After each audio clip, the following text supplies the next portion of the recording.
Can you guys hear me okay? Can you hear us?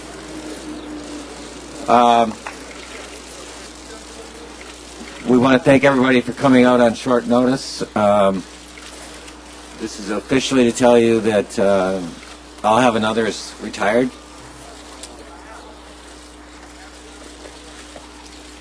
You can see he's in good shape. Doug will come to the microphone in a minute and explain the injury that's occurred as of this morning. So I'm afraid the history is going to have to wait for another day. Okay, Doug, why don't you put him away? Yep.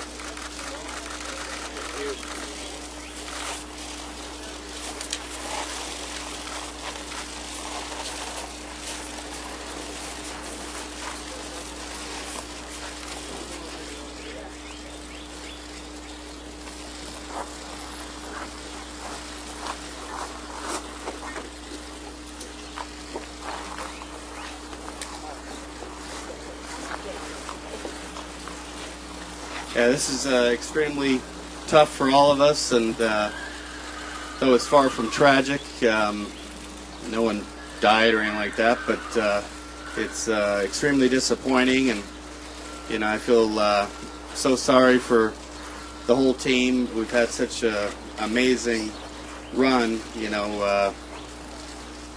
for me taking 3 buses to go to Santa Anita at age 10 to be here and try to make history.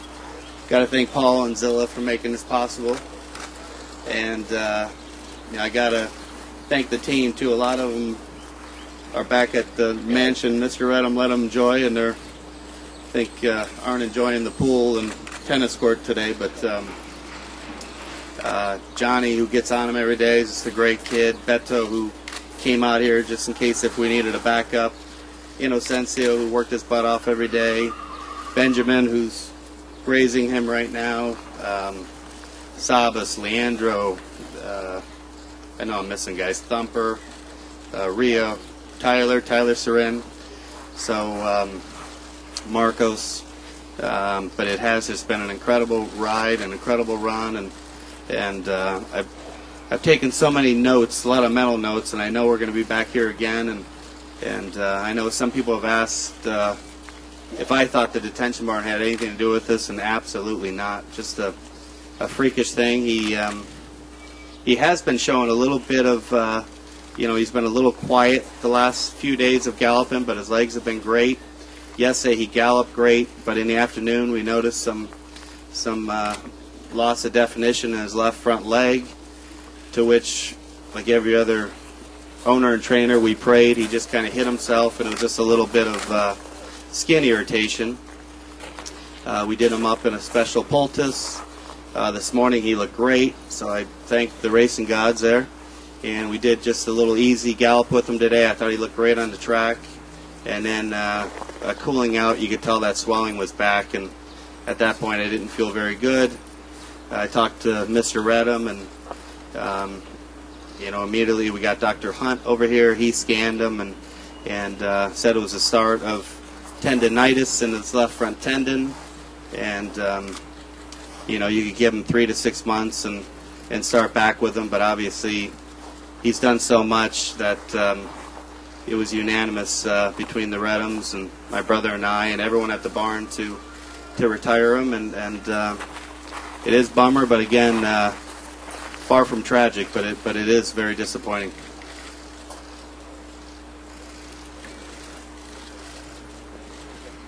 Yeah. Oh, yeah. I just want to thank Doug and his entire team for the great care they've given this horse, and it was a hell of a run. And I know they're all personally very disappointed, of course, that he didn't get to show us stuff for tomorrow, because we tried to be quiet, but I really thought he was going to run off and tomorrow and really show something. So we were all a bit shocked, but we have to do what's best for the horse. And if he can't compete at the top level, he's done enough. And Doug, thank you. Okay, we'll take questions for a minute. All right, folks, and for the questions here, like I said, have to keep the volume down. So if you have a question, just say the question. I'll repeat the question into the mic. Can you help?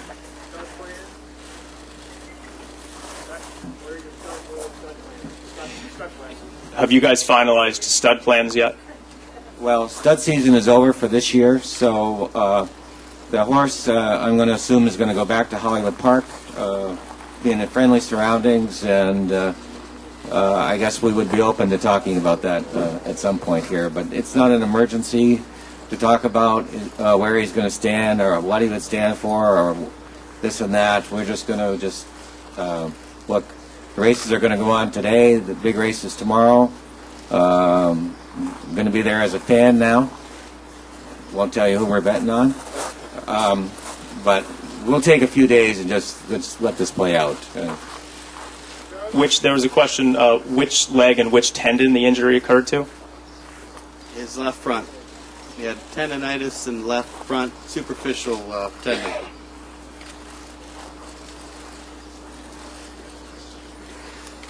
Question is, what's the difference between tendonitis and a bowed tendon?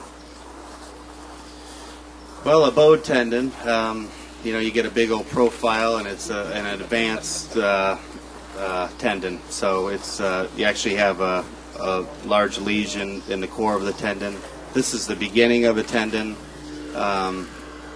Could he run and compete? Yes, but would it be in his best interest? No. And we're not. He would never get a bowed tendon. Question is, are there any concerns that the schedule he's had over the last 5 weeks contributed in any way to this injury? I'd say no. No. He's been doing great. It's just a freakish thing, and I think when you got human or equine athlete, when you give 110% every time you step into court or on the track, you're suspect to injury. And I'd been hoping and praying he would stay injury-free, and it didn't happen. But again, it's like Paul said, it's still going to be a great race tomorrow, and we'll be there and rooting, and hopefully a good, safe run, and hopefully whoever we pick wins. The question is, do you know yet when he's going to be going back to California? I think he was scheduled to go back Sunday or Monday, so that'll be the same plan. Question is, did you have any concerns before bringing him out this morning? No. Well, if he didn't look 100% this morning, I wouldn't have. But I had after yesterday afternoon, the intent was to take him out real early when it was quiet. And one of the negatives to this detention barn is at 8:30, everyone's heading out, and you got 10 to 12 horses all trying to go to the track, all trying to be on the wash rack. It gets a little congested, so I wanted a real quiet time with him. He looked great this morning. He trained great, but when I saw the swelling come up after the training, then, Oh, yeah, go ahead, Paul. It should just be clear that yesterday afternoon, before any of this came up, the decision was made that he was going to have an easy morning and come out early and stress-free and just jog around the track for Saturday. So it wasn't like he had an injury and Doug took him out for a test drive this morning. That was not the case. He had a little heat, was gone. He was good this morning, probably because he was treated for the race on Thursday. It was just after that, Doug called and we just discussed, okay, we had this problem. Should we look at it? I said, well, if you look at it, the vet comes over, it'll have a lot of attention, but what the heck, that's what's best for the horse, so that's what he did. He said, just to be precautionary, we'll scan the tendon, and it's a good thing he did scan it, and that's when he found the problem. So the horse is not lame. I mean, he could have run tomorrow. He wouldn't have known the difference had he not looked at it. So Doug, through extreme caution about the horse, had the vet come over and scan him. We have time for 2 more questions. If anyone has any further questions. What was Mario's reaction? Well, I called Mario this morning just after I talked to Doug, and he was, I think he was sort of stunned because he really didn't say much at first, and I wasn't sure that he really understood what I was talking about. And then when I explained, no, I'll have another, he's got to be retired, his immediate reaction was, well, should I just go home today? I go, no, you got to ride. So he was sad for the horse, really. He just had a tremendous bonding with I'll Have Another, as everybody saw him on the track, and his concern was 100% for the welfare of the horse, and he expressed in the end no disappointment about him not getting the chance to ride the Belmont, just that he's glad that the horse is okay, and his safety along with the other riders' safety is paramount. So that's why the decision was made. Okay, that's going to conclude this press conference. Thanks to everyone.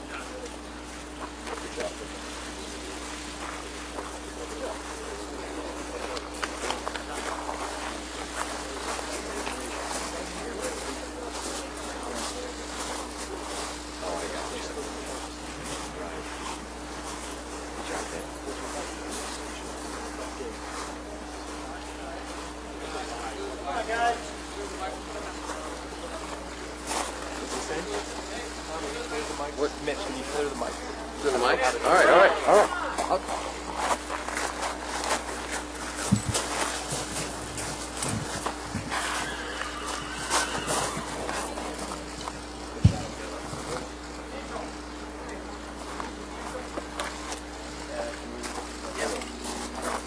Got it?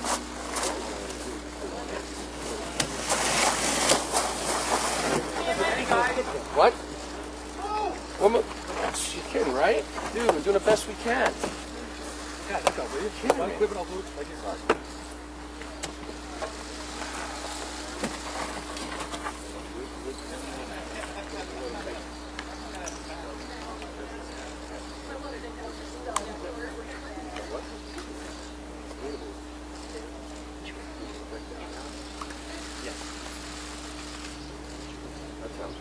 Yeah.